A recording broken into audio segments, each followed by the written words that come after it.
You know the secret to soft, buttery, creamy scrambled eggs every single time.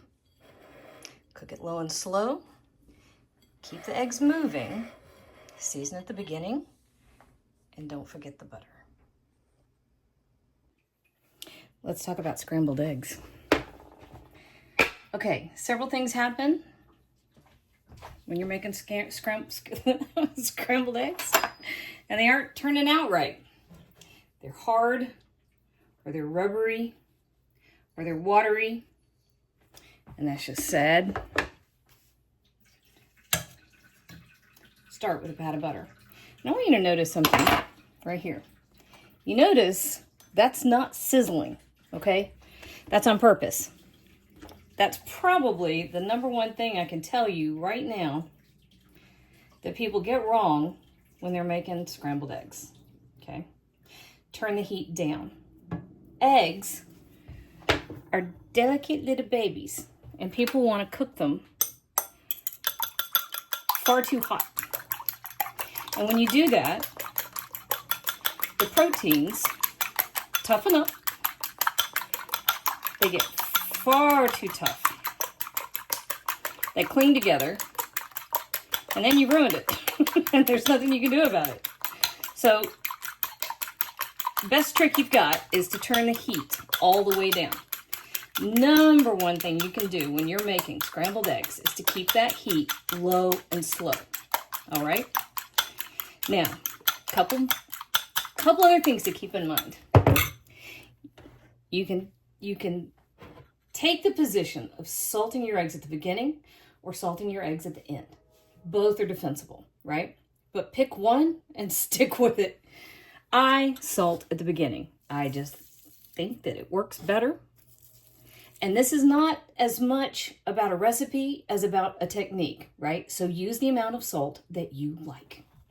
You can also use whichever amount or whichever type of liquid you like. I know people that like a little splash of water, a little splash of milk, a little splash of half and half, or a little splash of cream. Use what you like, okay? I want you to make scrambled eggs a few times using this method and change what you add. I just added half and half. I have used all kinds of things. Milk, cream, water, broth. I have used them all. They all work. They're going to give you slightly different flavors, and more importantly, each type of liquid that you use is going to give you a different type of texture, right? So here's what you're looking for. Do you see this? Do you see how the butter in the pan is foamy, but nothing is sizzling? That's what we're looking for. When your butter is nice and foamy, you add your eggs. This is it. Now, when the French make eggs, I don't care what you say, French are masters at this. When the French do eggs, they do eggs over a water bath, a double boiler. And the eggs, the pan that the eggs are in, actually never touch the stove. They go on and off the heat over a water bath.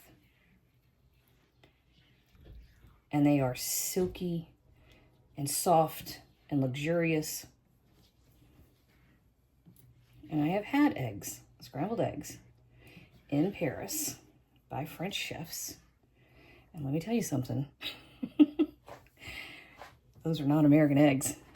They are something spectacular. So, look what I'm doing.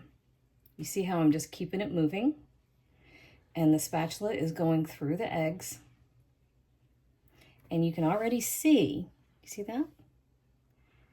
The little bits of egg that is beginning to coagulate.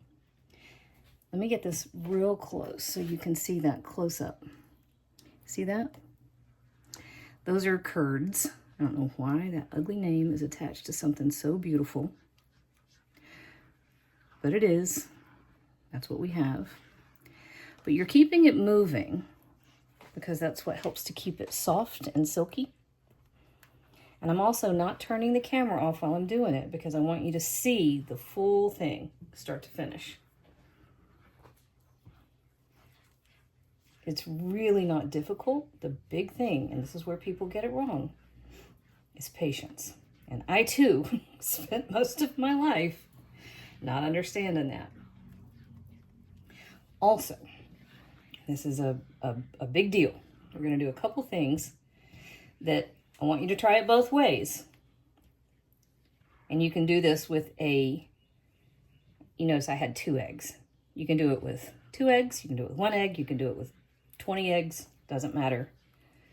But at the end, you're going to pull this off of the heat before it's actually as done as you want it, because the eggs will continue cooking for a moment at the very end. It's called carryover cooking, and once you begin to understand what that is, your food will improve by miles. It's one of the most important concepts that you can learn in the kitchen.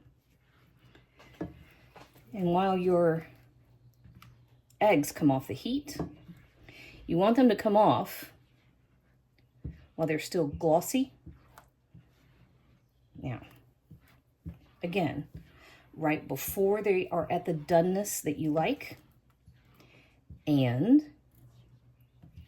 you can either finish them with a bit of butter or not, depending on your mood. There is an argument for both. We used a bit of half and half, so they're already a little bit rich. We already used a little bit of butter. If I am making a larger batch, I usually do. For smaller batches, I normally don't. Because your eggs are kind of like a sauce. You can break the scrambled egg. And I don't mean like breaking an egg as in cracking an egg. I mean like breaking it where the egg will begin to separate. And instead of being luscious and beautiful and silky, it will separate and the fat will come out and it will be kind of a curdled, unpleasant mess. I forgot to get a plate. Which is not at all what we want. Okay, so you see we are almost there. And if this were a much, I can't speak today. If this was a much larger batch, this is right about when I would add a knob of butter. We're almost there.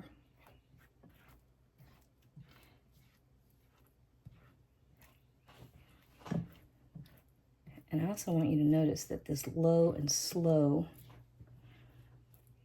has resulted in a lovely creamy texture.